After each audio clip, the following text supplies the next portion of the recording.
Hello, my name is Markus Ophofen. I developed the Mano tool holder system during my master's thesis at the University of Technology in Vienna.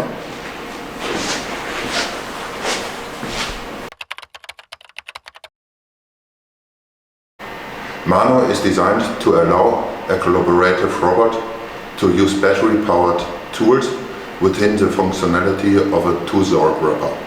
Tool holder with a tool in it. Due to a special designed locking mechanism, the tool holder won't fall off during any of the robot's movement, so there aren't any restrictions. The system will be unlocked when the tool holder is back in its original base position. For activating the tool, a special designed mechanism is used which works with the movement of the two jaws of the wrapper.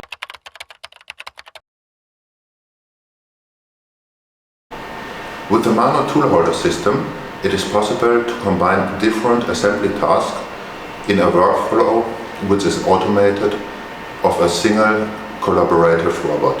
For example, one can combine pick and play tasks with screwing or drilling tasks.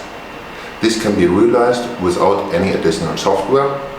The Mano tool holder system uses only the functionality of the two Zork wrapper to enable the usage of tools for collaborative robots.